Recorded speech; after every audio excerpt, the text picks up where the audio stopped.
only postponed. Shaolin Kung Fu, to survive, must now be taught to more young men.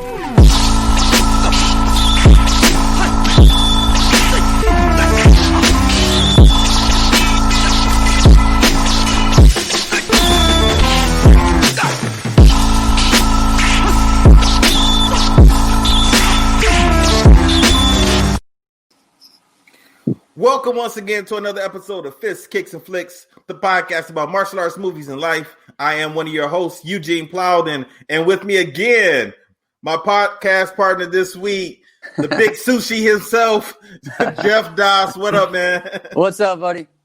If this is your first time with us, I want you to know we're members of the Martial Arts Center Network.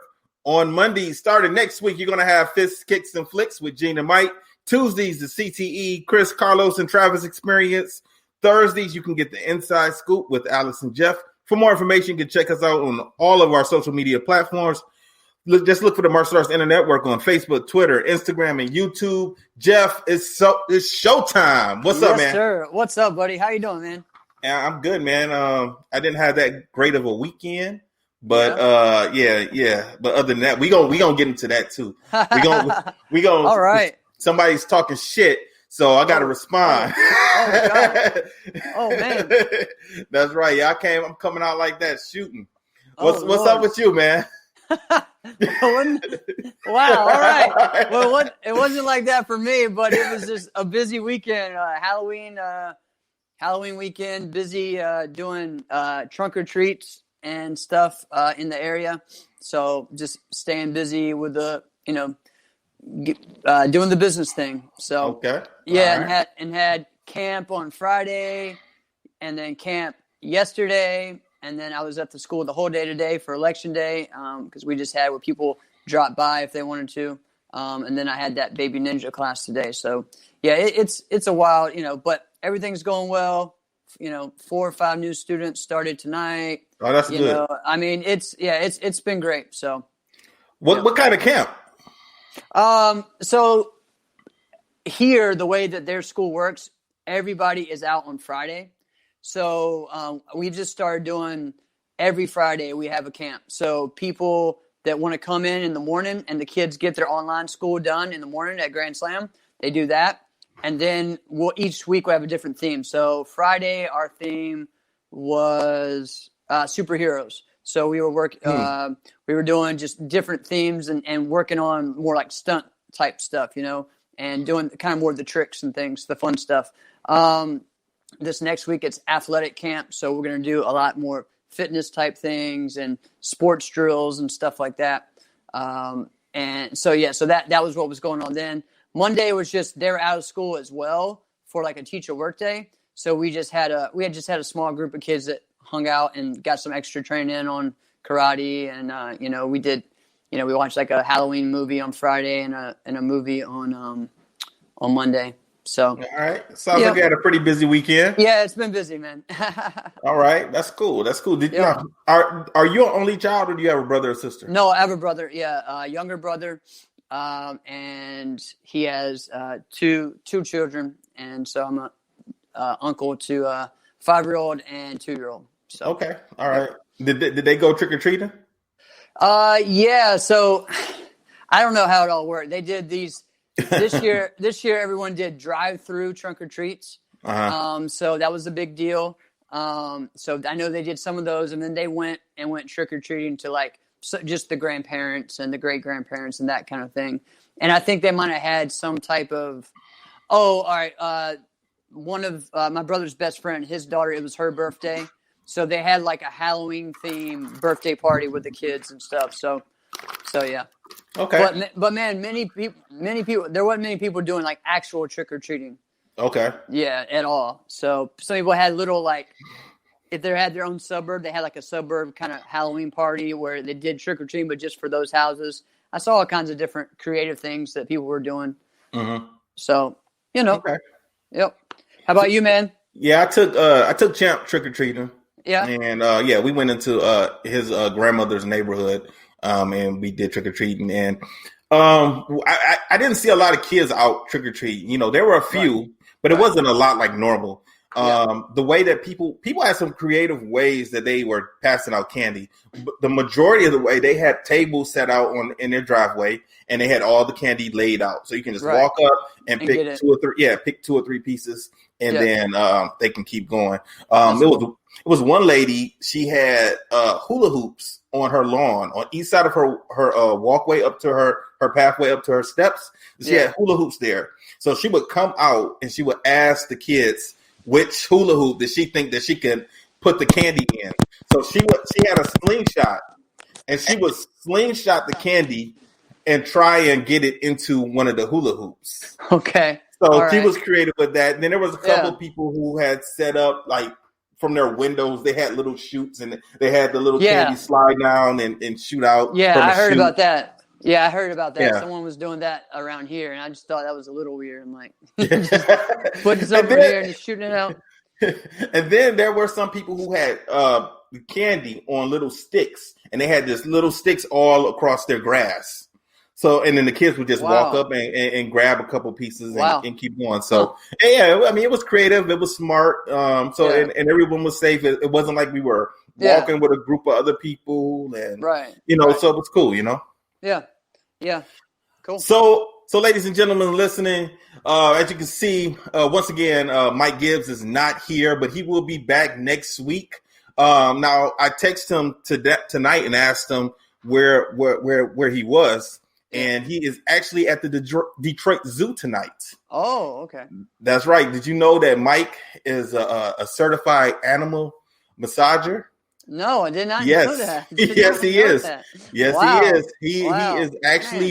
He is actually massaging the trunks of baby elephants and giraffes. So he loves it, so that's his thing.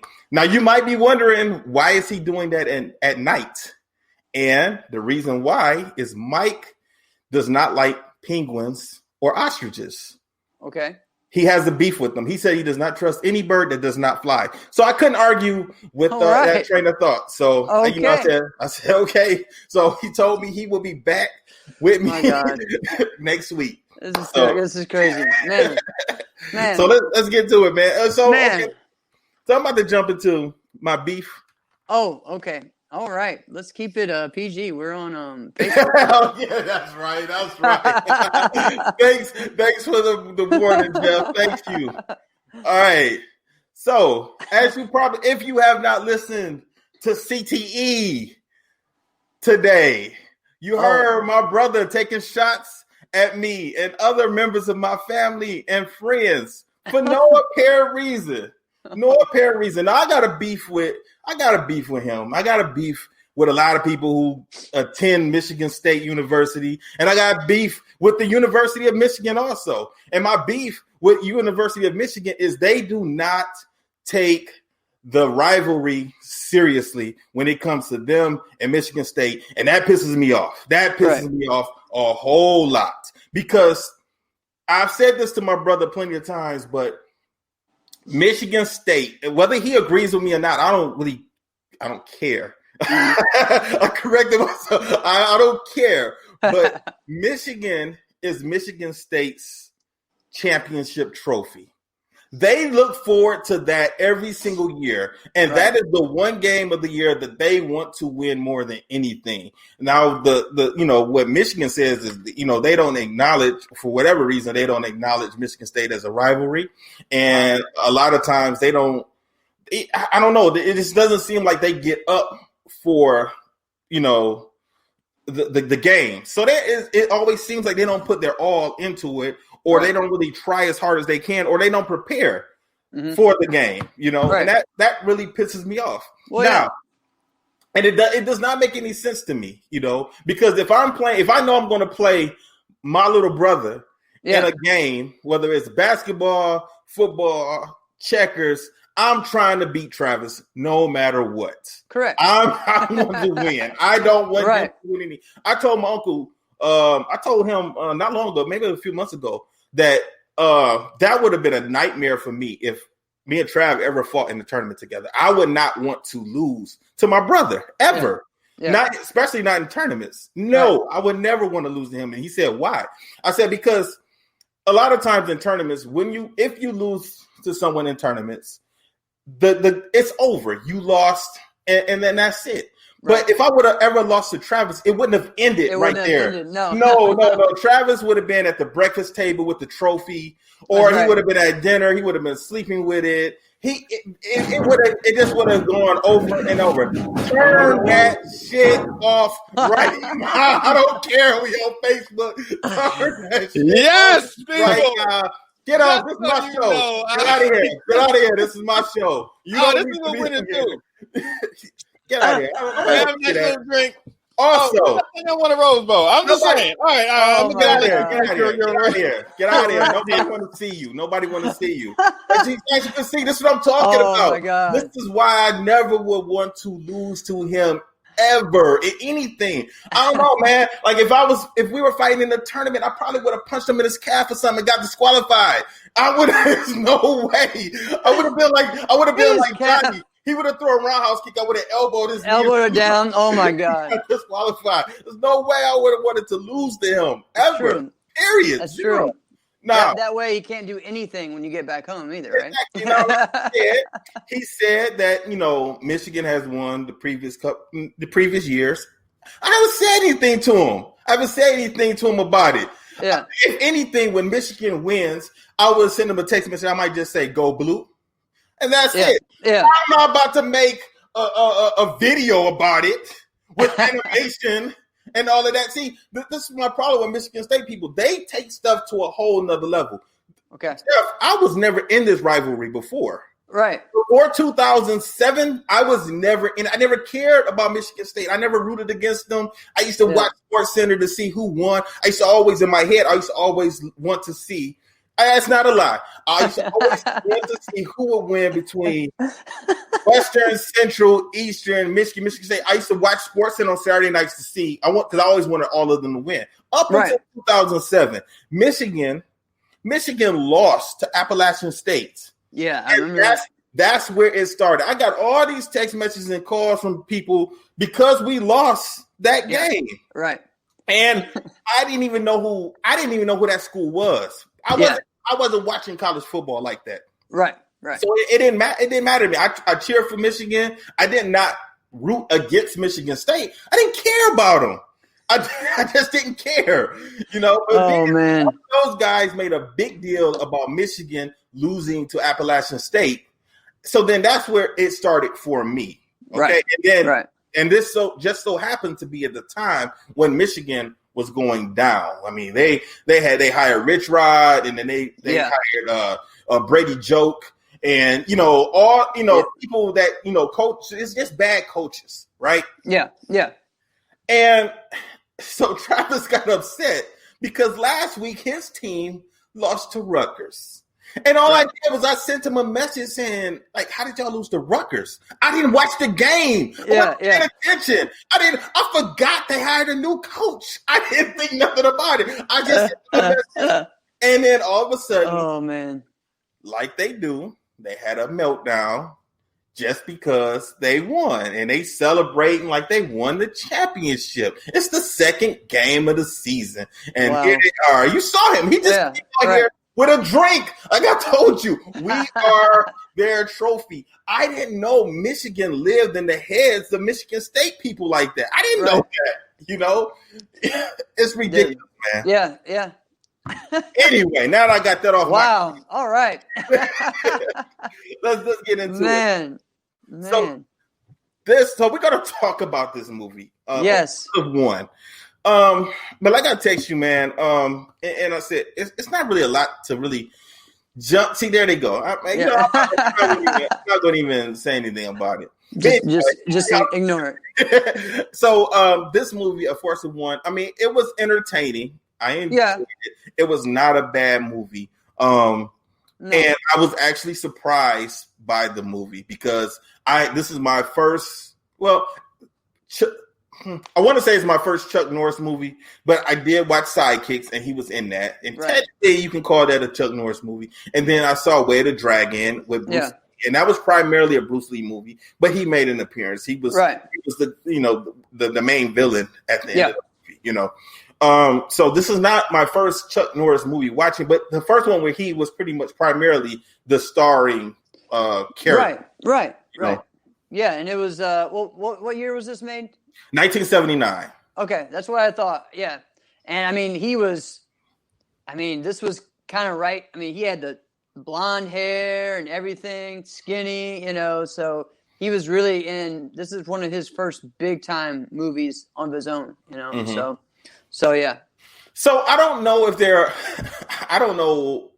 there were other martial artists in the movie that because you're Jeffopedia and you know everything. Right. But only other martial artist that I saw that I know that was in this movie was Bill Wallace. Okay. Were there any others? So here's a funny fact. Another connecting from this movie to Karate Kid. It had the same stunt choreographer, Pat Johnson, and it also had the same center referee in the movie. So in the beginning, when you see the fight, the Pat Johnson, he has a beard on this one. Okay. And real thick. Normally he had the mustache in Karate Kid. Right. He was the center, the ref of that first fight, and then he was the same thing in Karate Kid. So okay. So yeah, and then again they did the same thing in Cobra Kai, having the stunt choreographer be the center referee in Cobra Kai. So it was kind of cool, just those connections. But yeah, so Pat Johnson was one of the stunt choreographers of this, and so was Aaron Norris, which is his brother, I think. And then also Chuck Norris's son was in this movie too, I think.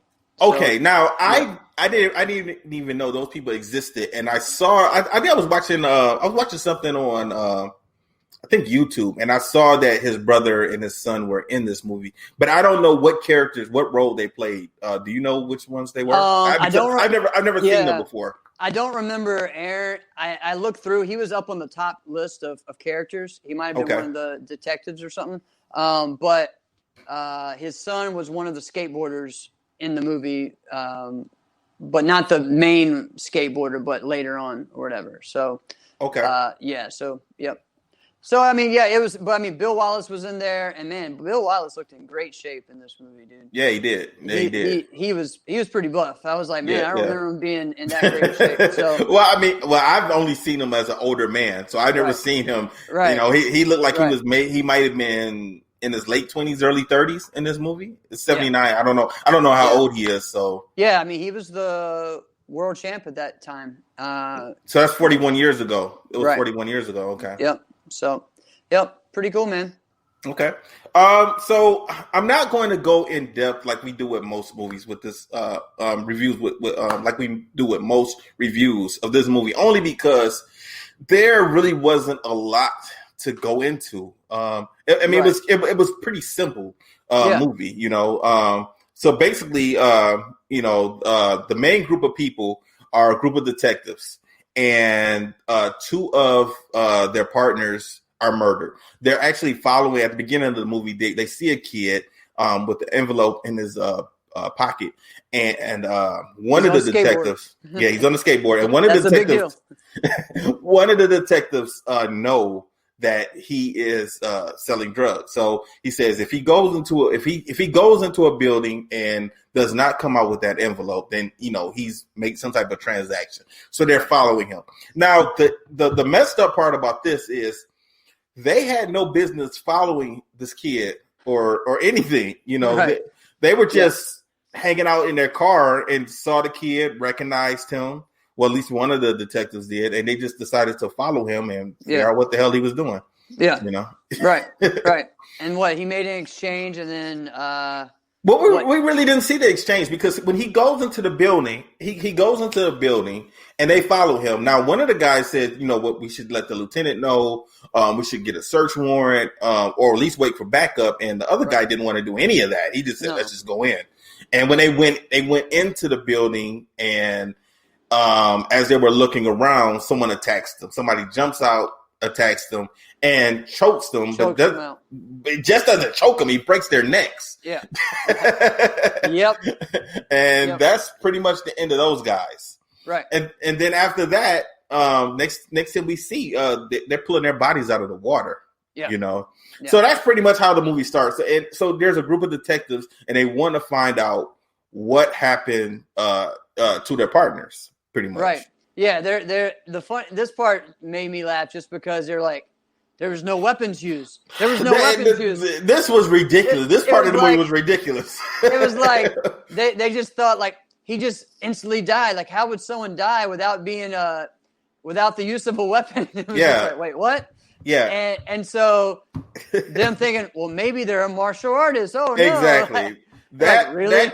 That tripped me out when they said that, because I was thinking like, what? Like there was no other way to die in the 70s. Yeah. Right. Exactly. You know, they just assumed that a martial artist would just go out and attack people, right, and choke them and kill them for no reason. Right. So that kind of pulled me out of the movie a little bit. Yeah. But I laughed. Like you said, that was funny because that's ridiculous. Yeah. You know, they're sitting there puzzled.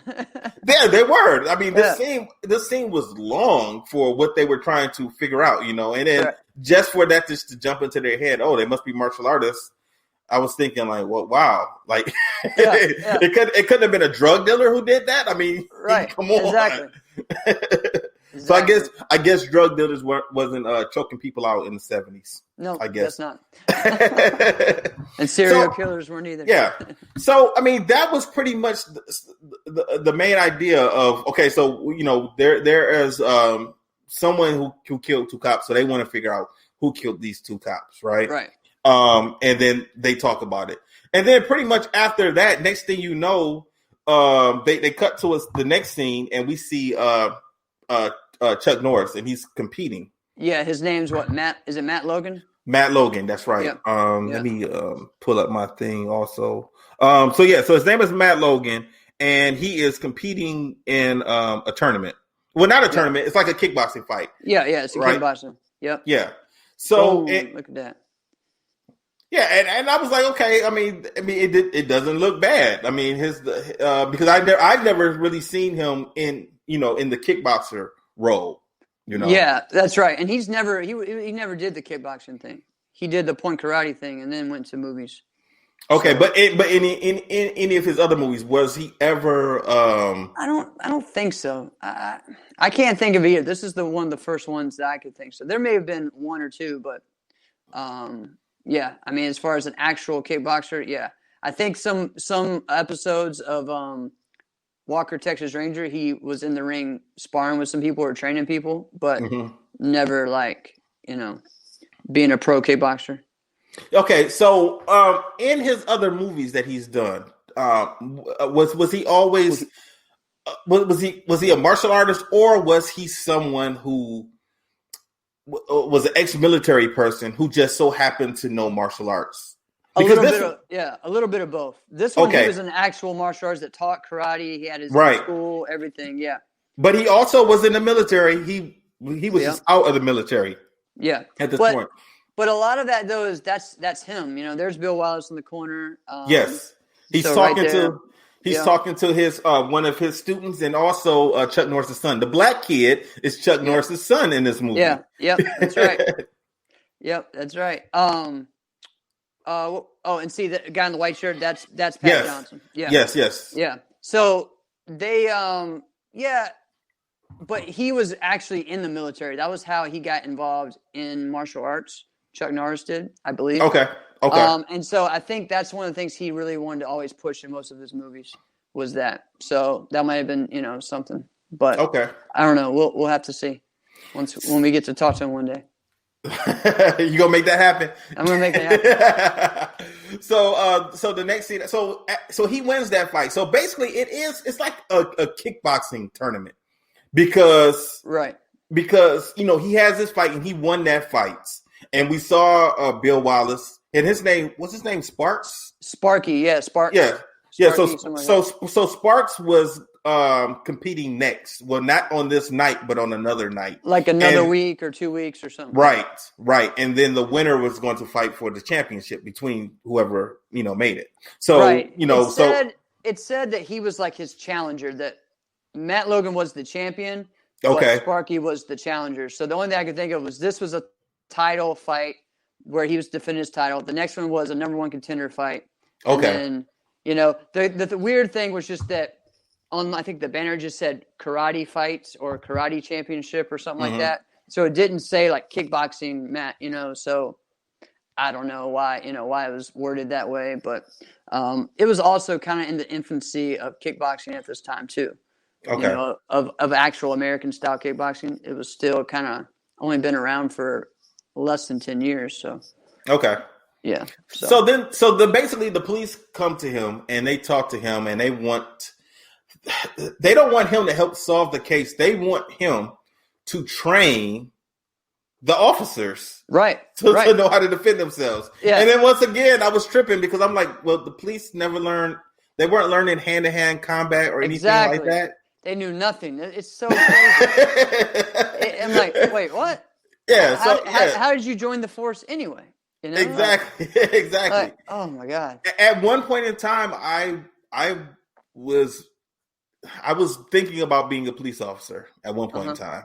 And I know that there is some police training, with some hand-to-hand combat. So I wonder when did that start? I mean, that sounds crazy. Like they just hired people and, you know, had them do push-ups and sit-ups and then give them a gun and say, okay, now you're an officer, you know?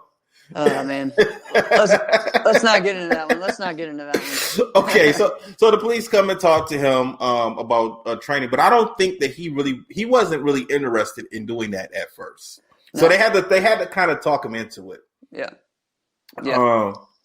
They took him to I think they took him into the police station and had him walk around, and I don't know. They just kind of told him what was going on. Yeah. As far as, you know, they had a couple of officers who were murdered. Right. Now, when all of this was going on, another pair of officers were also killed. Who were following up with what was going on. Right. Those two guys in the back. Right. They're about to head on and try to figure something out. Yeah. So then this was weird also. It was another movie me and Mike watched. I can't think of the name of the movie, but they just took a civilian, you know, back behind the scenes of the police station and were just showing them around and just letting them talk. I can't think of what movie that was that me and Mike reviewed. But I was like, man, this is just so freely. They just letting anybody come back here and just walk around and be in the evidence room and just, I don't know. That was weird. That was weird to me. Yeah. I know what it was. It was Red Belt. It was Red Belt. Yeah. Yeah. Now he eventually after those two officers, when they found out that they get murdered also, the other two officers, right? He finally agrees to train officers, right? Yeah, it kind of hits him like, okay, you know, and he meets the female officer, right? Right. Kind of where she's the one that really kind of sought him out, right? Right. Now, he initially did not want to do it because he wanted to train for his fight. He had a big fight coming up. Yep. So that's why he initially did not want to do it. Correct. Right? Correct. And when he was talking with the female officer, he told her about his son. Okay, so basically his son, he adopted this boy. Right. This boy, I guess he had issues, he had trouble, and his mom brought him to karate. He enjoyed it, and then I think she overdosed. Yeah, I think so. Yeah, she overdosed, and he ended up not having any family, and then Chuck Norris ended up adopting him. Yeah. Right. So that's why he has a black kid in this movie. Right. Okay. Now, another part that irritated me about this movie, not that I did not enjoy the movie, it's just a little part that irritated me a little bit, was when he was training the officers. These are all grown adults, and I hate situations like this because I've been in situations like this. But they weren't taking it seriously when they came in. They were kind of acting silly. They were goofing off a little bit. Yeah, and I've been in situations like that when, you know, you're teaching a group of kids, but typically it's not adults that's acting silly and acting goofy. Normally it's people that's 15, 16, 14 years old. Right, and right. then at that point in time, you can just tell them, okay, get the hell out of my class. Right. Right. Yeah. Keep it moving. Yeah. Because I don't even know if they were even compensating Matt Logan for his time. That's true. We don't know. I mean, they should have. I mean, come on. You're training him to go out to fight crime and find this drug dealer, this whole, drug ring going on. Like, come on. Yeah. Like, come on. Yeah. So, and that's pretty much the main idea of the movie. So once he trains these guys, it was only one training session that he pretty much had. Well, that we them. saw. Yeah. That we saw. Yeah. Stuff was going kind of quickly, just like when those other two cops got killed. It was the same situation. They saw someone skateboarding and they followed him. Right. And they ended up getting killed. Yeah. Yep. By another person, another karate guy. Yeah. Martial artist. Right. You got anything about that? No, just, I thought I don't know. I mean, I thought it was just kind of some of the stuff, was kind of funny. Just the way, I guess, just seeing old movies like this just makes me laugh sometimes. I watched this as a kid. I had the VHS, so I'm just kind of getting like flashbacks, and them doing. Here we go. Here's this Chuck was Norris. dumb. Yeah, this was dumb. This is dumb as hell. But see, here's the deal. See, to me, that's classic because that's what Chuck Norris does. Okay, that's every Chuck Norris movie. He hits the gun or a knife with an outside crescent kick. All right, that's his favorite move of all time, and so that just makes me laugh. All right, so I want to know how many people in the 70s and early 80s tried to defend themselves with a gun in their face and got shot. Right. That's what I want to know, because that shit ain't gonna work in real life. It's just not gonna happen. Right. You're not about to just do a spinning hook kick, and it's that type of stuff that gives us a bad name. Right. Right. Yeah, and then and then that and biting bullets too. But we all love that movie. But right. I mean, it's like that even with Krav Maga. I've never studied it. I know what it is. I've talked to a couple of people who've done it. Have you ever done that? I've done 1 or 2 seminars before, but actually not even really Krav. It was more of an offset of it. It was based out of Ireland. But I know some of the stuff and how it works. But would you ever tell someone to do that? I don't know, man. Everybody thinks that everyone around here thinks that it's the best thing there is, because it's not a martial art. It's a military fighting system. So because it's not a martial art, that means it's better, because they're just going to learn how to kill, which is, and defend. That's the idea that they think. So my only issue with that is you have to know this person that has the gun has to be standing awfully close to you. Right. In order for that to work. Right. Now a lot of the stuff though, those schools that do that also teach, what do you call it? Attacker, shooter, just different things that you do to stay away from someone who is shooting a gun or whatever, or different things to do, So I don't know. I mean, there's all kinds of courses and stuff, and I think it's important to be aware. And learn the awareness. I think that is more important than what to do in a situation like that. Doesn't mean, I think the biggest thing that, I don't know if Krav Maga teaches this, but some of the other ones that I've learned from was that no matter what, be prepared to either get cut or get hurt.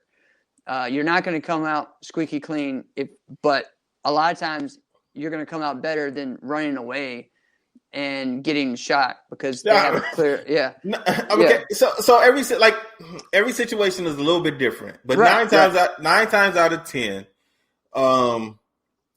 if someone has a gun in your face, number one, it's either this person is robbing you, right? Number one, or number two, this person, right?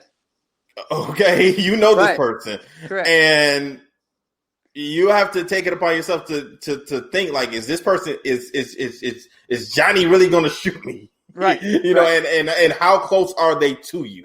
Right. You know. Yeah. And do you think you can take that gun from them? Correct.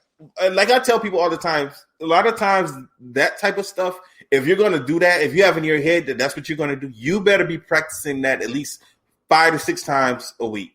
Right. You have to. You can't. It's nothing that you can go to a seminar one time and think, okay, I got it. And if somebody ever jumped out on a gun with me, then I could take them. You know. Right. And more than anything, it's the mindset. That's what it is. It's you just got to train your mindset to how you're going to react in that situation. Mm-hmm. You know, because I mean, if you get your mindset that I'm going to come out of this alive, then that's going to defeat anything. You know. Mm-hmm. I mean, it's just like the whole thing of, you know, like the 80-year-old lady that picked up a car to save her husband or whatever, you know, like that type of thing. So I had a best friend. One of my best friends was murdered. Okay. And he was shot in the head. Mm-hmm. And I know C, and C would definitely not just let someone rob him, or if he knew that this person was going to shoot him, he would have defended himself. Right. So it's not, and he was also not only was C. I know C would have fought. Right. He also was a correction officer at the jails. Yeah. So I know that he has had some type of training dealing with, you know, wild, unruly people. So I always think about that when it comes to, you know, when people are talking about what are you going to do if somebody has a gun. Number one, your mind is going to be racing. Yep. You're probably, you know, your adrenaline is going to be racing also. You're probably not going to be thinking clearly at that point in time. So you really think that you're going to be remembering the stuff that you learn in class? I mean, that stuff you have to be doing it 5 or 6 times a week for years before I think somebody will be, you know, comfortable. So when people ask me, you know, show me a couple moves, how would I take a gun? I'm like, man, if you're being robbed, give them the wallet. You can replace that money. You know, you cannot replace your life.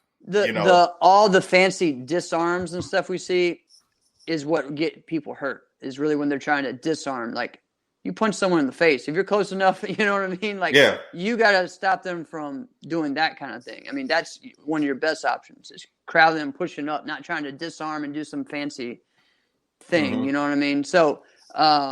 I think too many people watch a lot of movies, so you know. But So, anyways, so we're gonna fast forward a little bit into the movie. So now let's talk about Chuck Norris' son in the movie a little bit. Okay.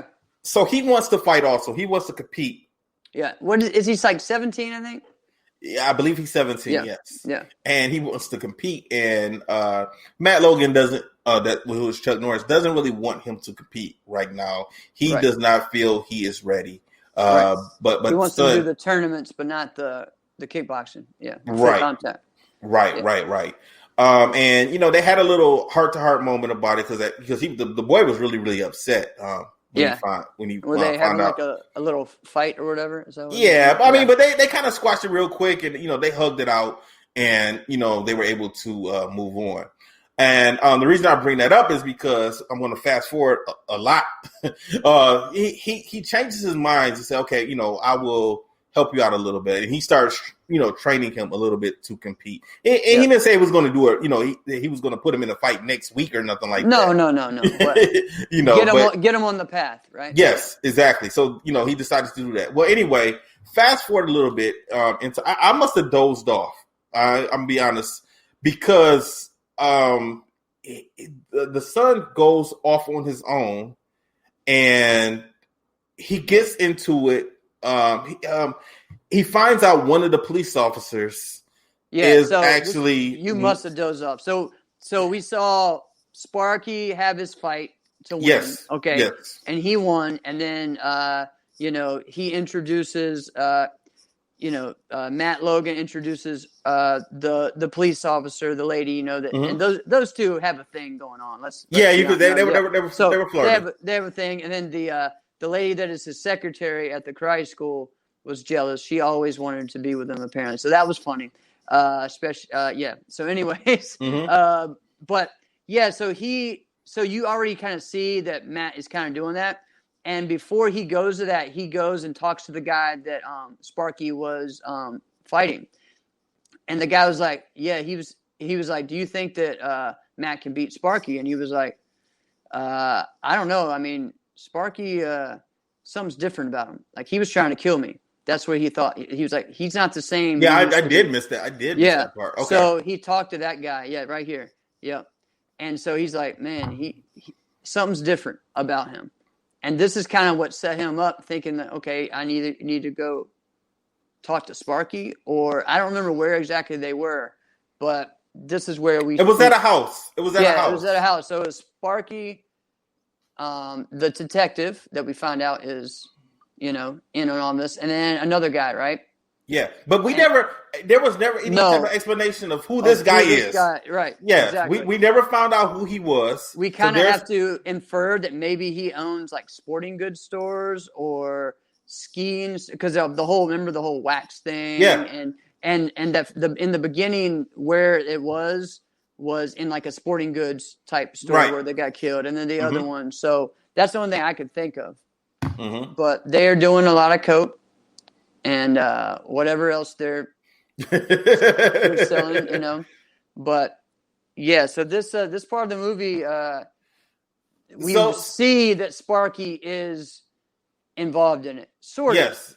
It's kind of far away. He says Sparky, but he doesn't say Sparks, right? Right. So he sees them, and he approaches them, and he talks to them, and eventually he gets into a fight with Sparks, and they fight. Right. And it does not go well for him, this young man. No. He is dead. So it's Bill Wallace was a beast in this movie, man. I liked how he acted though. Because before, up until this part, I did not think that he was going to be the main villain. I didn't think it was him, because he kind of just seemed like he was the kind of person that was an asshole. Me and him have beef, but we can work together. Kind of like how the character Travis was in Best of the Best. Like, he wasn't the villain, he wasn't the bad guy, but me and this guy are eventually going to get together. We're going to work together and come together and to do it, and have a take on a common enemy. And so I kind of thought, so I thought that was going to be the character of Bill Wallace, but he stomps this kid out and kills Matt Logan's son. They have like a friendly rivalry, right? That's really what it is. They have a friendly. They're messing with each other, and and you could tell, which is exactly. If you've ever met Bill, that's kind of his attitude anyway. He's a little, full of himself, but he's just joking with everybody and having fun, and so it was surprising. Right. But he looked serious in that part. I mean, it was like, whoa, all right, I'm messing with this guy. So, yeah. So of course Matt Logan finds out that his son is killed. Yeah, but they make it look like he overdosed. Yes, right? yes. But they didn't know that till later though. They find out after they did his No, when they brought Matt in, they showed him. Yeah, he was just all full of stuff, and they showed the track marks on him. And right. So. Because Matt went and did some other things while this was going on. I guess he went out with the lady and I guess was talking around and what was it? He was going, because remember he got attacked that night too. Right. They went by somebody in the right. But at that point in time, we kind of know. We knew who it was because we saw that. Yeah. So he gets attacked. At a this was funny. I'll talk about after this part, but just little comments. But he has nunchucks now. Wallace has nunchucks, and he's trying to take him out. And so. But did we ever find out why? So so this person is Sparks. Okay, the guy that's been doing all the police killings, we found out is Sparks. Yeah, but why? Like, I don't understand why he was doing that. Right. I guess he just kind of figured, okay, he's on our case. If this 17-year-old can find us, maybe I know that Matt is pretty smart. He's going to find us, and he knows that he's hanging out and teaching the cops, because remember, he would know because the guy he's doing it with is in on it anyway. He's taking classes. So yes, but he can always. But he's a person that's on the inside. He could easily manipulate the case because he is Right. the guy. So True. I didn't understand what was the purpose of having Bill Wallace show up and kill these cops, even though they could have found they were following these kids into the sporting goods store. He's trying to kill two birds with one stone. He wants an easy fight next week, Or I really didn't get it because they hadn't found anything. They were just snooping around. Right. So, and then, here's the funny thing though to me was he called the girl. He's like, "Hey, meet me at this place. It's a hangout for karate types at a Chinese restaurant." Yeah. To me, that was just the funniest thing. I'm like, I want to see a hangout for karate types. You're telling me that there's a restaurant around there every karate school owner goes and hangs out at? That ain't gonna happen. And then they meet up in the back of the Chinese place. They didn't sit down at the table. They're in the back of the Chinese in the kitchen. Yeah. Yeah. They're in the back. And this is kind of when she's kind of inferring that he's kind of a suspect because he's acting shady and he didn't want to say that he just got attacked or whatever happened. He said he fell over a trash can or something.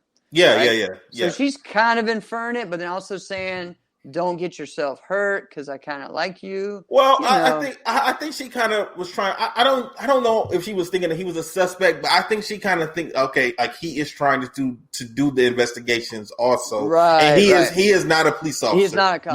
You're still a civilian. Let us handle this case. I'm training you, so like, not my fault. You don't know how to defend yourself. How are you going to fight this guy? So. That's another answer to and so then this is the next after that is when we find out about that his son is dead and all that. So from there, he knew that he was being set up because now he knows, okay, I know my son is not on drugs or taking drugs or anything like that. Right. So so from here is when we really just find out more about what's going on. And I guess the next night is his fight? I believe so. Yeah. I believe so. So he has this fight and that was another crazy thing also. So we're just gonna skip ahead. During the woman also figures out, I can't remember, and I didn't write it down in my notes, but the woman finds out that one of the cops is in on it also. So all right, look at this. This is funny. Do you know that this dude has Matt Logan on the back of his pajamas? No. Who? Yeah. The cop. He has Matt Logan? It says Matt Logan on the back of that jacket there. If you look in, right around there. Yeah. I noticed that they're like, wait a minute, what? This guy's a fanboy, or did they just, or what is going on? So that was funny to me. Anyways, I find those little things. But go ahead. So the woman cop, she goes to his apartment and she's snooping around because I can't remember. There was a conversation that had happened, and then she started putting two and two together that this cop, one of our partners, is actually in on the drug ring. So she goes to his apartment. During the fight, she also takes Chuck Norris's assistant with her to watch out. They were actually supposed to be on their way to the fight, but they go to his apartment. Now he was not at his apartment because he was at the fight. Right. Another thing. So as Chuck Norris and Sparks are fighting, for whatever reason, things just go from bad to worse. Sparks had no idea that. To me, it seemed like he didn't know that Chuck Norris was onto him. Right. It was weird. So they're competing against each other, and it just gets real. They just start fighting. He knees him in the face. Yeah. Yeah, and it goes from, okay, we're competing to, okay, we're about to fight. We're about to have a fight. Right. And for whatever reason, the cop is watching and he's smiling. Like, I don't understand. Like, the cops they had nothing going for them. There was no evidence. There was no nothing to point in their direction. There was nothing to point in their direction. So I don't understand. It's almost like, once again, another one of those karate movies where they just want to wrap the end of the movie up and they just rush everything at the end of the movie. you Right. know? Right. So because they end up fighting, the police come in because After she calls saying, "Hey, I found this and the that." drugs. Yeah, she the found the drugs in his apartment. So she ended up calling the police to come to arrest that cop who was at the arena. And that's when Sparks, he's in the ring fighting, and he sees him, and he decides to jump out of the ring. And that's another thing. Like no one could tie you to it. Like exactly. How is anyone going to tie? The only thing I could think of was that he thinks this guy's going to squeal on me, and that's it. Right, he just jumps out of the ring. It's like, why? Like, where are you going? Like, yeah. So of course, the cop looks around. He sees the other cops coming to get him, and we don't really see nothing else with him. Like nothing else happens with him. You know, he just sees all of his former co-workers, and that's pretty much it. That's it. And then Chuck Norris, and we never found out who this the other two guys. There was a guy that was at that. There was a guy at the house earlier when Chuck Norris' son was murdered, and also, as a matter of fact, we actually did miss a part. We actually did miss a part earlier in the movie when the police were at one of the sporting good places. They went investigating. They were following up on a lead, and that cop was there, and they were like, you know, what are you doing here? And you know, he gave them some BS excuse. Oh, it's all clean and everything. I checked everything. Yeah. But there was somebody else with him also, and it wasn't the same guy that was at the house either. So they kind of left different things out. And they did. You know, they did. And then we get to the end of the movie. where Chuck is chasing them, and you know, then Bill.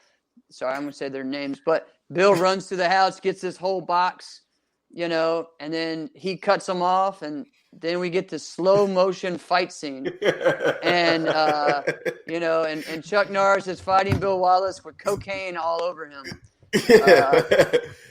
And what did you text me, man? So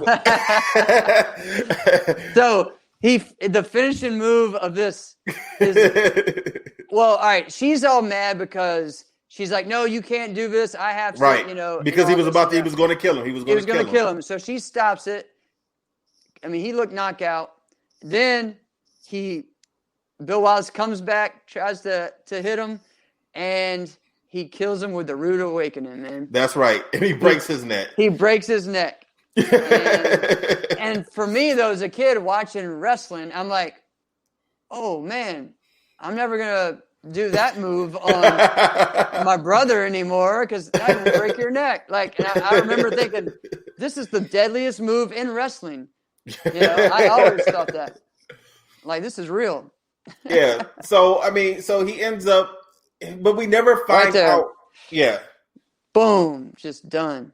So it's just so much that was just, to me, as from a writing point of view, it was just so much that was left out and unexplained. And you would think, like most movies now, they always go back and, you know, they're back at the police station talking, or they're at a diner, and they're kind of giving us a recap and putting things together that we may or may not have seen or may not have missed. Correct. And there was none of that. And the thing is, it's like the only thing that he knew was he could tell his eyes that was him that attacked him that night. But how does he know that that's who killed his son? You know, like he doesn't really know that. You know, I mean, there's no, unless, I mean, I don't know. Unless, there's no explanation to that. And then the movie just ends, right? It just ends, just like a lot of other karate movies. They just he's hugging the chick, and that's it. You know? Yeah, that's it. Yep. So that was it. That was a force of one. And I know we kind of picked it apart and talked about it a little bit, but to me, it really was not that bad of a movie. I don't hate the movie. No. If I see it on TV, I will watch it again. It's not like Way of the Dragon. Like that was such a disappointing movie to me. I would not probably watch that ever again. But if this was on, if I'm scrolling through the TV and looking at my guide, if I see this on, I'll stop and see what scene is on. It's not that bad a movie. It's just certain little nitpicks that I had with the movie. So if I was going to give it a grade, I'd give it a C+, because like I said, I have never seen a Chuck Norris movie before, and I anticipated this movie to be horrible. I thought this was going to be a bad movie, and it wasn't as bad as I was expecting. So, I'll give it a C+. C+. All right, that's cool. Yeah, I would do a C. So okay. Yep. All right, so that's our review of A Force of One. This is what I'm going to do next week. Before I get into my last topic, I'm going to tell you what my next movie is going to be. Hopefully, Mike is with it. What we're going to do, what I want to do, I want to watch the Teenage Mutant Ninja Turtles first movie. Okay. And the reason why I'm picking that is because I think this week or last week was the 30th anniversary of that movie. Right. That's right. I saw all of those different things going out about that. So I said, you know what, might as well capitalize on that. That's and get some views, get some listens. There's talk about like a sequel to that movie or that timeline. Yeah, that timeline, of something like that. So, and based on more of the comic books. Like that original movie was based more on the comic books than the other ones, you know. It did. And, you know, when that movie came out, I was a little confused because I was introduced to the Turtles by the cartoon. The cartoon, same here. I wasn't introduced for the comic books. I read comic books at that time, but the Turtles comic book was in black and white, and I hadn't heard of it, and I don't know. And then when the cartoons came on, I went, and they had two comic books. They had the black and white ones, and then they had the color one, and the color one was was like from the cartoon. Yeah. Exactly. So I read that. So when the movie came out, and it was kind of based off of the old comic book, I was like, why is Raphael acting like this? Like, why is he a tough guy? This is not how he acts in the cartoon, you know. Correct. But I did like the movie when it came out. Me and Trav watched it plenty of times. I actually had Champ watch it a few weeks back, maybe about 2 months ago or so. I had Champ watch it, and he liked it.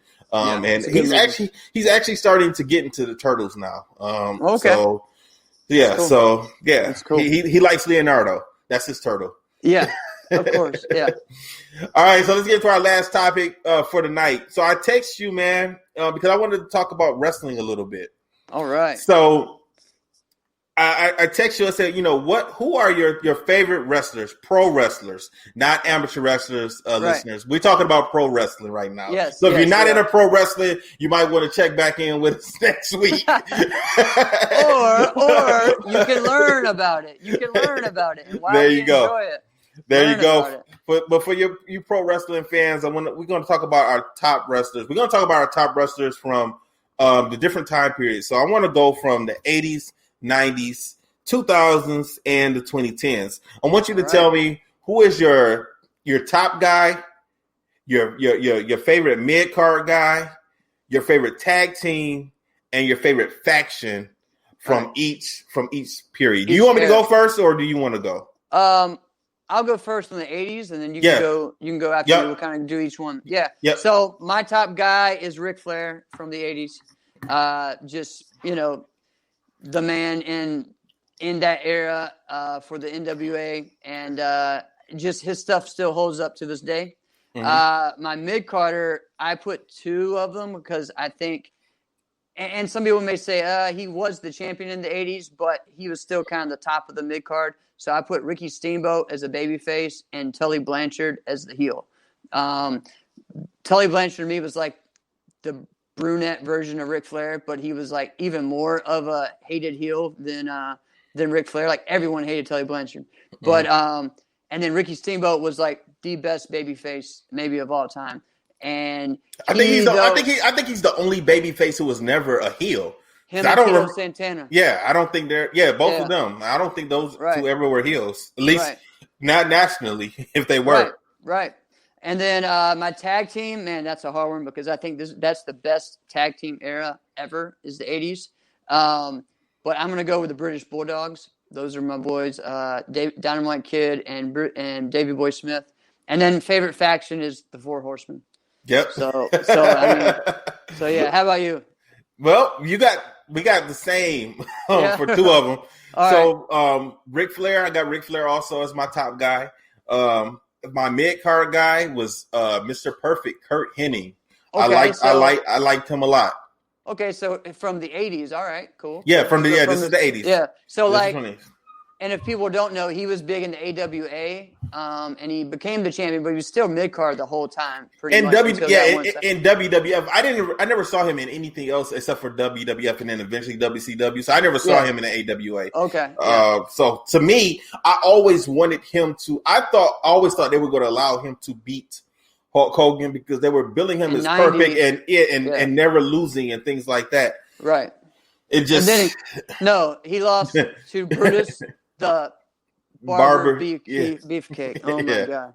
Anyways, my tag team is the Hart Foundation. Okay. The Hart Foundation, the British Bulldogs. They had an amazing rivalry, man. It was great. They did, and those two teams and Ricky Steamboat are what made me want to watch wrestling all the time. Okay. Because we always saw them every week. Hulk Hogan was never on TV.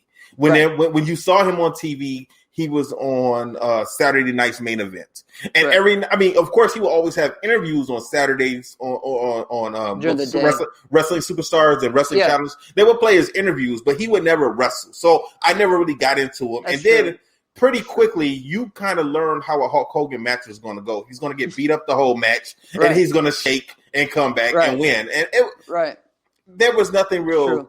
So that's why so even though I didn't really get a chance to watch a lot of NWA, WCW, Hulk Hogan and Ric Flair were the two main guys in the 80s. There was nobody bigger than them, and I just couldn't pick Hulk Hogan. Yeah, I get it. Yeah, I mean tag teams at the time. I mean because I love the Road Warriors, Rock and Roll Express. Looking back, I love like Arn and Tully and Arn and Ole and the Midnight Express. But as a kid, I know I hated them. They were heels. And you're right. You're right there in the heart of the NWA. I'm in the heart of Mid-Atlantic. So I mean, those guys came all the time to the Armory, and it was we didn't get WWF where I lived. It was they came into our small town, and even to like the high school, and so I saw. Ronnie Garvin and Jimmy Garvin, at the high school football field, doing stuff, and Midnight Express and those guys. So that really hit home to me. So yeah. And then my faction, just like you, is the Four Horsemen. So awesome. We're the same on the 80s. What about your 90s? What's your 90s list? All right, so my top guy is Sting and Great Muta. So for me, Sting was he became the man in the 90s, and I just was always a WCW guy. And then when he turned into the Crow character, it was so cool to me, and I love that. And so he kind of went all the way through the 90s there. And the Great Muta actually could have been amazing in America, but I was a big Japanese fan as well, and I always looked up and everything. And then looking back at it, I ended up collecting like so many tapes of his New Japan stuff, and this dude was one of the best there was. So I put those two up there. And then, all right, my mid-carder, and I know we're getting this in the 90s, but Steve Austin is my favorite mid-carder. So I love Steve Austin in WCW, okay? Stunning Steve Austin. When he first came out, I'm like, this is the next Ric Flair. And he kind of looked a little bit like him. He had the longer hair. He worked just as good of him, honestly, at some point. And then when he came in for those first 2 or 3 years in WWF, he won King of the Ring, and God, and him and Bret Hart had some amazing matches, and. But at first, he was the ringmaster, and that was terrible. That was terrible. That was terrible, man. Yeah. So I mean, I really love Steve Austin. I put Chris Jericho in there as well because of. You really did have a hard time with these lists. Dude, I did. I did, man. I did. Chris Jericho was like, this was his coming out party. Like he went, one thing about Chris Jericho, and he just celebrated 30 years, is that he went to each territory, like everywhere, traveled the world, made it to where he couldn't get any higher in that company, and then moved on. And then he did the same thing in every company.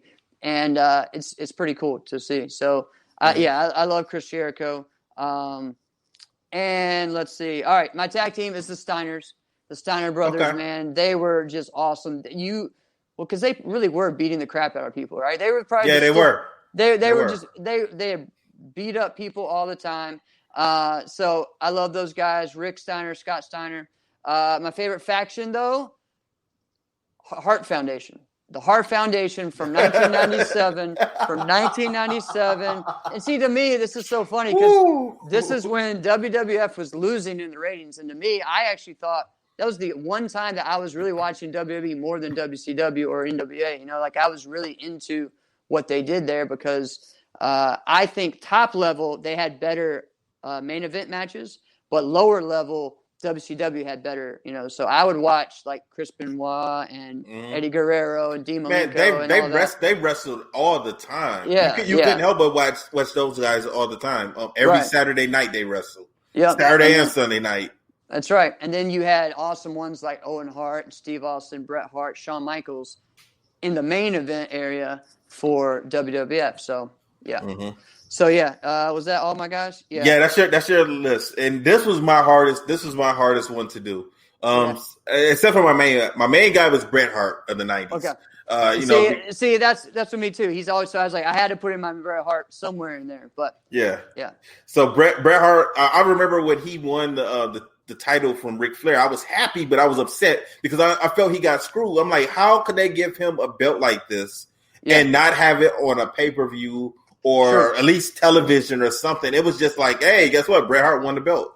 And we never got to see it. I still haven't seen that match or seen how he won. It was on like a Superstars or something or whatever, but again, I think that was a syndicated show. So so everywhere showed it. So, but I know there was an interview right after, you know, with him and Mean Gene and stuff like that. I've seen that several times. But so I hate how they screwed him over too. I think he lost the belt to Bob Backlund. Yeah. Well, I know he lost the whole game. Well, Yokozuna and all that, but you know that. And then he lost to Bob Backlund. But when he lost to Bob Backlund, I was like, "Well, this is stupid." Yeah, you know, because they were doing it without trying to hurt him, you know. But Bob, I had never ever heard of Bob Backlund, and Bob Backlund at that time, no, I had never heard of him. And he was the champ, man. But see, when I started watching wrestling, Hulk Hogan was the champion. I started watching wrestling in '86. Yeah. So me and Trav and my uncle, we used to get the old wrestling tapes and watch, you know, from the video stores. Like the Coliseum videos, and they had a lot of stuff on Bob Backlund and stuff. So that's. But see, I never looked at anybody before, like Bruno Sammartino. Yeah. Everyone talks about him, but when I was introduced to Bruno Sammartino, he was a commentator. The original superstars when I started watching was Vince McMahon, Jesse, and Bruno Sammartino. It was those three that was commentated. And then I remember when Bruno and Macho Man got into it, and they had their little problem. So when people talk about Bruno Sammartino, how great a wrestler he was, I never experienced it. I never saw it. So and I know that Bob Backlund came right behind him. Pretty much. And I think Bob Backlund had the title for 6 years. WWF never really talked about him. You would think that somebody having a belt for that long, they would have said something. He was gone like a month after he lost the belt to Iron Sheik. So, yep. And then Hogan won it right after that. Like literally like a month or two right after that, Hogan won it. So, you know, so when he came back, you know, I was like, who is this old man? Right. You know, I was like, who is this guy?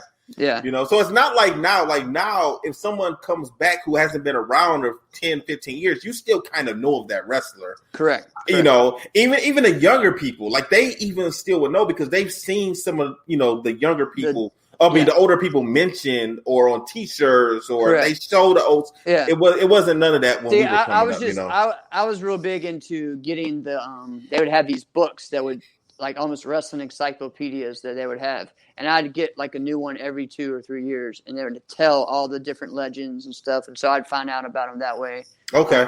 And stuff like that. But yeah. My mid-card guy for the 90s is Razor Ramon. Oh yeah, that's a good one. Yeah, him and Macho Man, they had a good feud in the early 90s. My tag team is the Hollywood Blondes. Just like you, I was a fan of Steve Austin, but I liked him and Brian Pillman. I mean, they were just really, really smooth together. It just stinks that they only last for like 6-7 months. You know, that could have been one of the best tag teams. You know, and because after that they didn't do anything with them for the next 2 years. Well, I think Pillman got hurt or something. That was later on, though. Oh wow, was later on. That was in like 95, the end of 95 to 96. So yeah, no, it had to be before. It had to be before that because Austin went to the WWF in 95. Yeah, I know, and then but Pillman got hurt, had that big bad motorcycle accident. Right after he left WCW and went to ECW. Right. And that was either the end of 95 or the beginning of 96. So okay. yeah, it was the beginning of 96 because Brian Pillman shows up in that uncensored in 96 that was terrible. They had the Triple Cage of Doom with like 20 guys versus Macho Man and Hulk Hogan, and we know who wins. So in my faction, I went with DX only because I had already picked the Hart Foundation as a tag team in my 80s. But actually, I was torn because I did like when the Hart Foundation became heels. Dude, it was so good. Yeah, it was like, really to me, really good. That's Bret Hart's best work as far as on the mic. Yeah, and storytelling. Oh, it was great. So. Yeah. Move on to the 2000s. All right, this one's hard. This one was hard for me because I was just thinking, the 2000s, it's such a weird time because everyone was kind of in for a little bit or out. And I just, I respect John Cena, but it's not like he's my favorite. So first, I don't know why he didn't come to my mind at first, but I'm thinking it's Kurt Angle.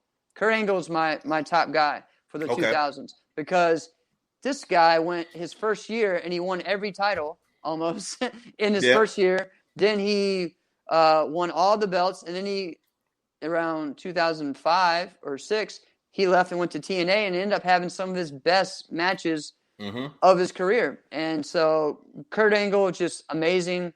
Olympic gold medalist with a broken freaking neck, So Kurt Angle would be that. For my mid-carder is actually Samoa Joe because I don't think he actually – all right, he won the belt in TNA, but he still they never really let him be that real top guy for that long. And he held the belt the most ever in Ring of Honor.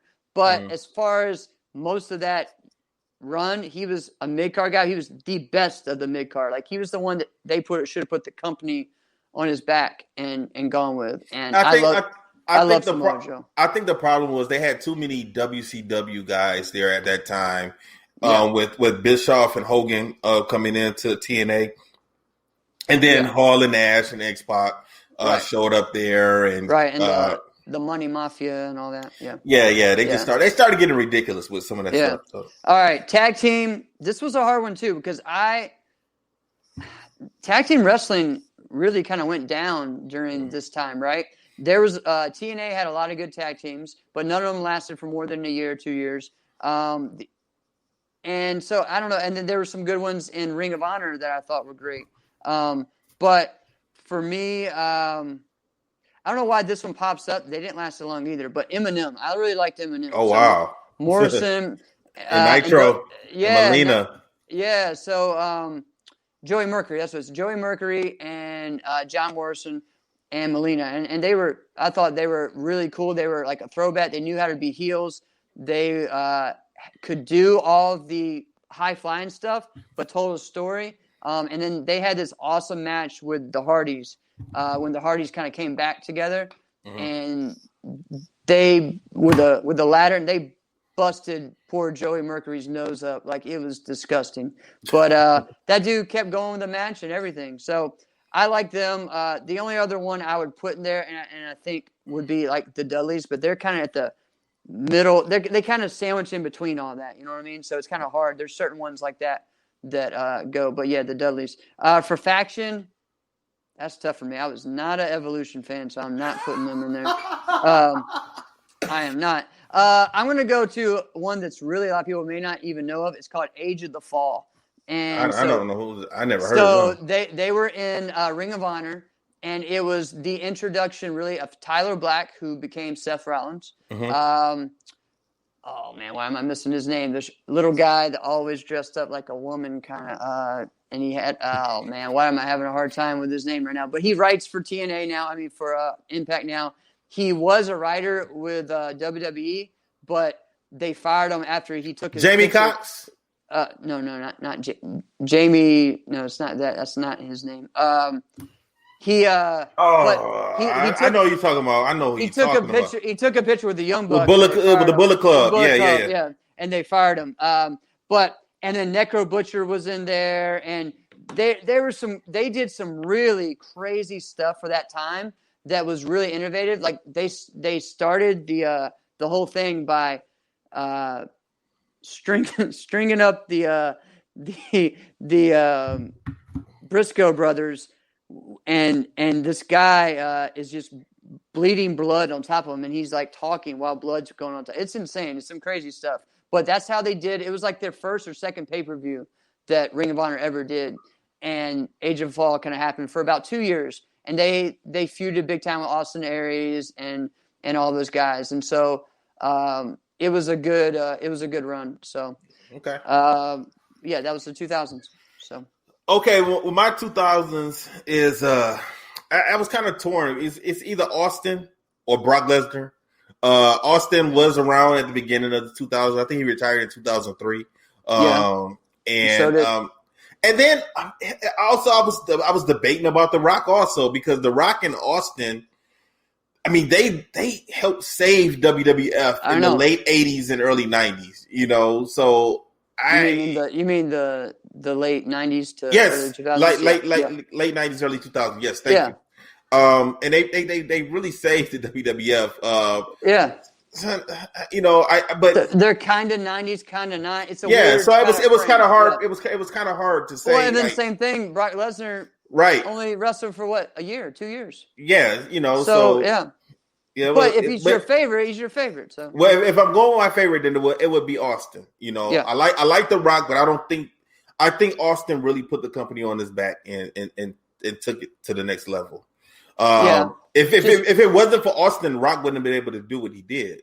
Correct, but you know, Austin got hurt several times, and who had to save the company when he got hurt? It was The Rock. It was Rock. You know? Yep. But the problem is with The Rock. Rock never had that big WrestleMania moment of winning the championship at the WrestleMania. I don't think he ever did. No, I don't think so.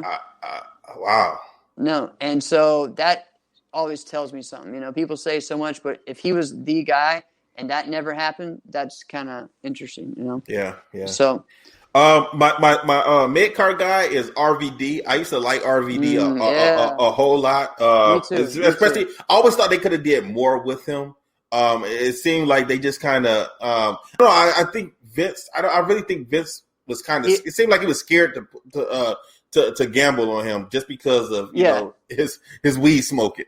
Well, and the thing is when he did finally give it to him and let him, you know, take the ball and run with it, guess what happened? He gets busted. So yeah. My tag team was Edge and Christian. I like them a lot. Me too. It's just for me, it's the same thing that falls in with like Rock and anyone in that era because like the Attitude Era is not. It's its own thing. It's not like a decade or whatever. So it's like 97 to 2003, really. You know? Exactly. 2002. You know. So you're 100% right. You're 100% right. And then the team that I picked was Evolution, only because I didn't know of any other all other factions just seemed goofy to me at that time with WWF, WWE, and I didn't watch TNA until I didn't start watching TNA until like 2007, 8, around that time. Is when I started watching TNA, and I had not seen Ring of Honor. Yeah. Okay. And see, the main event Mafia was okay. That was kind of a cool idea, but until they got ridiculous, they started having too many people. I mean, at first, I think at first it was Booker T, Kevin Nash, Sting, and Kurt Angle. They should have left it right there. Yeah, and then they added Big Papa Pump. Yeah, but it got bad when they added They brought in Samoa Joe and Taz. It was like yeah. So. All right, so let's get lastly, this is the end. All right. All right, so top guy of the 2010s. It's really hard for me. I'm going to go Daniel Bryan, but also Adam Cole because that's just my favorite wrestler. And he was the top guy for Ring of Honor. and he's been the top guy for NXT. But Daniel Bryan has just done it all, man, and someone who isn't what WWE wants, and he made them say, hey, guess what, and the fans just were like, he's the best wrestler, and it made me mad when everyone would be like, yeah, he's good technically, but he doesn't know how to connect to the audience. Yeah, right. He knows how to connect to the audience, and that was what always made me mad, because to me, he was my favorite wrestler in Ring of Honor. He was every time I went, I loved it, because see, in Ring of Honor, he would come out to the final countdown, right? And that would be his song. And so when that, and then, so anytime he came, it was like karaoke for like 5 minutes. Everyone was just singing the song, and he would come out in the final. And it was one of the coolest moments ever. And I'm like, if this guy gets to WWE or anywhere, he's going to be able to do it, and he did. And who knew it would just be with doing this? But yes, but right. Yeah, he was awesome. And the same thing to me with Adam Cole. Adam Cole is just same thing, just knows how to talk, knows how to connect on, and they're both great wrestlers. My favorite mid-carder would be Dolph Ziggler. I think this guy is probably the best worker that just hasn't gotten the push that he needed. And unfortunately, when he did get it, then he got a concussion. And then when he was getting a push, like, it was just so weird. Like, with the whole authority thing was happening, and then they had him like make the pin, and then instead of it being a big deal that he was the one that made the pin, it was all about Sting and Triple H. So that's that. My favorite tag team is Red Dragon. So that is Kyle O'Reilly and Bobby Fish. Yeah. So they're Undisputed Era in NXT, and they're amazing. But they were even better in Ring of Honor, battling, and in New Japan, battling the Young Bucks and Motor City Machine Guns and all Briscoes, those guys. all of those Briscoes. Oh, man. They were just some of the best wrestling there is. Another team, though, that I like, though, I just think doesn't get mentioned, is American Wolves. They were great. They were David Richards, Eddie Edwards. They were like the modern version of the British Bulldogs. That was kind of why they chose that. And then my faction would be the Bullet Club. That's my faction. So pretty similar on this one also. My top guy for the 2010s is CM Punk. I liked what he was doing. I like how he kind of held the WWE hostage. He had the belt, and he was threatening to leave. That's one too. Like, I didn't know where to put him in that, because he kind of could have been the 2000s. He could have kind of been. So he was one of my favorites too. My mid carder, just like you, is Dolph Ziggler. I think that I don't know, man. I think John Cena. I think John Cena buried him because I heard rumor, because he used to he used to date the Nikki Bella. Yeah. And then John Cena started dating her right after him. Right. And I think that's what happened. I think that he got buried because of that. Maybe. I heard rumors. Right. Of some stuff going on. But also, like his biggest feud that actually put him over was with John Cena. So I don't know. Yeah. My tag team I got is the Shield. You could Roman Reigns and. It's not a faction. Isn't that a faction? Well, not really. It could have been. But just the fact that Roman Reigns and Seth Rollins together had the belt. They had the tag team belts, and Dean Ambrose had the US title at that time. So that's why I put them as a tag team. And then I had Bullet Club as my faction for the 2010s. Yeah. They changed the business, dude. I mean, it made people in America check out other wrestling companies. They did. And check out Japanese pro wrestling. And it made it cool again to do things that we loved doing when we were kids, like the Too Sweet and everything like that, and the Suck It and all that. And just, it took, there wouldn't be pro wrestling tees without the Bullet Club, that type of thing, And they made, wearing wrestling shirts cool again, like it was when we were in high school I was in or whatever. Yeah. So. Are you trying to, is that an old joke? How old are you? 37? 36. 36? Yeah. Well, geez, I got a month, actually, Okay. So, 37 almost. Okay. All right, I'm 44. Okay, Yeah. it's no big deal. All right, so you know what, man? One thing that me and Mike have always said for years, me and Mike have always said that ever since we were like in our late 20s or early 20s, we always called ourselves like the Dudley Boys, Team Plowing Karate. So I'm assuming now, The Dudley Boys. Yeah. So since you're the unofficial third member of Fist Kicks and Flicks, would that make you Spike? Oh wow! I guess so. I have to ask Mike. I probably resemble Spike more than anybody else. He was about my weight class and everything. So yeah, I guess so. Wow, Spike Dudley.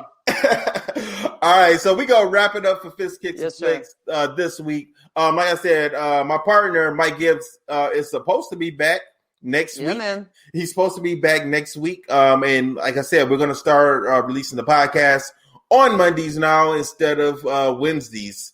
You got any closing remarks before we go, man? No, man, just thanks for having me this past few weeks. I've had some man, thanks a lot, man. I appreciate it. Yeah, Let me ask you something. What's going on with Inside Scoop this week?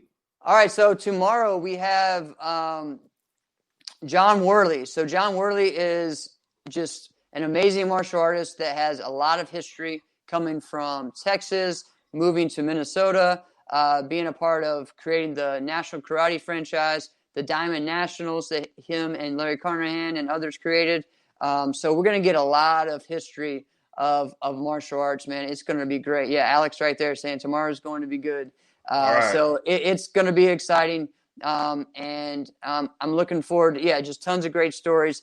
Looking forward to just everyone from the NK just watching and listening and hearing and supporting the man to those guys, John Worley. So all right, sweet. That sounds good. I'm most definitely gonna check in, of course, like always. Yes, sir. All right, and I want everyone out there listening to Fist Kicks and Flicks, make sure you check out Inside Scoop and also listen to CTE right here on the Martial Arts Internet Network. So that's gonna be it for us this week. For everyone here on the Martial Arts Internet Network, for me, Jeff Doss, Mike Gibbs, our director Travis Plowden. Stay safe, stay strong, go blue, and we will see you next week. Director, play my music. Disaster must come. At best, only postponed. Shaolin Kung Fu, to survive, must now be taught to more young men.